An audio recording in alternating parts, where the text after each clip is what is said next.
অবশেষে ডি মারিয়ার বিকল্প পেয়েই গেলেন স্কালোনি। মাত্র 22 বছর বয়সেই পুরো ইউরোপ মাতিয়ে বেড়াচ্ছেন এক তরুণ, যার খেলার ধরন একেবারে আর্জেন্টাইন কিংবদন্তির প্রতিচ্ছবি। ক্লাবের হয়ে যখন যেখানে প্রয়োজন সেখানেই খেলছেন, ভরসা যোগাচ্ছেন আর্জেন্টিনা টিম ম্যানেজমেন্টকে। আগামী বিশ্বকাপে এই তরুণ তুর্কি হতে পারেন আকাশে নীলদের গোপন হাতিয়ার। কে এই ইউরোপে বাজিমাত করা তারকা যে আগামী বিশ্বকাপে হতে পারে ডি মারিয়ার রিপ্লেসমেন্ট, সেটাই নিয়ে বিস্তারিত রিপোর্ট। সর্বশেষ কোপা আমেরিকার পরে অবসরে চলে গিয়েছেন আর্জেন্টাইন কিংবদন্তি ডি মারিয়া।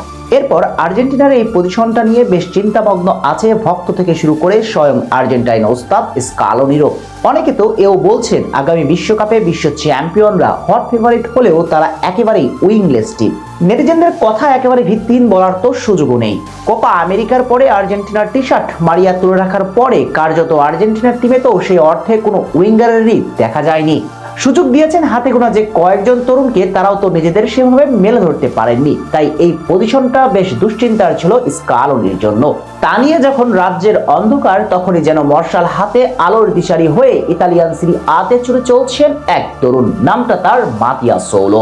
আর্জেন্টিনা ভক্তরা হয়তো তার সম্পর্কে জানেন, তিনি রোমার জার্সিতে জয়ত ছুটিয়েই চলছেন, দিচ্ছেন নিজের আগমনের বার্তা। তার ম্যাজিকে একের পর এক জয় তুলে দিচ্ছে ইতালিয়ান সিরিয়ার ক্লাব এফসি রোমা।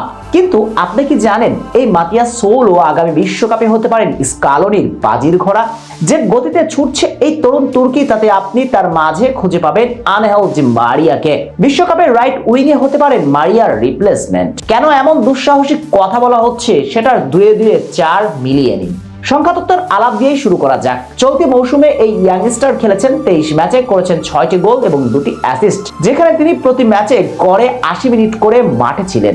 সব মিলিয়ে 2025-26 মৌসুমে এখন পর্যন্ত খেলেছেন 1780 মিনিট। অবশ্য এই পরিসংখ্যানে তিনি আহামরি পারফর্মার নন, কিন্তু ইম্প্যাক্টে তার ম্যাচের কার্যকারিতা মূল্যায়ন করতে গেলে তার মাঝে আপনি খুঁজে পাবেন ডি মারিয়ার ছায়া। কেননা চলতি মৌসুমে রোমার হয়ে সৌলো খেলেছেন 3টি ভিন্ন ভিন্ন পজিশনে। সেকেন্ড স্ট্রাইকার হিসেবে খেলেছেন রোমার দিবালা যখন ইনজুরিতে, তখন আবার খেলেছেন পুরোদস্তর অ্যাটাকিং মিডফিল্ডার অর্থাৎ নাম্বার 10 রোলে দিবালার রিপ্লেসমেন্ট হিসেবে। আবার রাইট উইঙ্গার হিসেবে তাকে পারফর্ম করতে দেখা গিয়েছে অনেক সময় জুড়ে। এই যে তার খেলার ধরন, এখানে কি ডি মারিয়াকেই খুঁজে পাচ্ছেন না?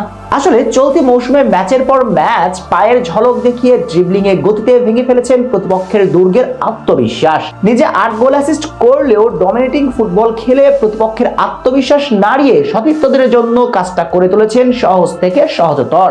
একেবারে ডি মারিয়া আড়াল থেকে যেভাবে কাজটা করতেন, যা আপনি সংখ্যাতত্ত্বের আলাপ দিয়ে বিচার বিশ্লেষণ করতেই পারবেন না। মাতিয়া সৌলো আড়াল থেকে নিজের কাজ করেই যাচ্ছেন, কখনো সামনে থেকে নেতৃত্ব দিয়ে দলকে উইন এনে দিচ্ছেন। একেবারে ডি মারিয়ারই যেন ফটোকপি এই তরুণ তুর্কি।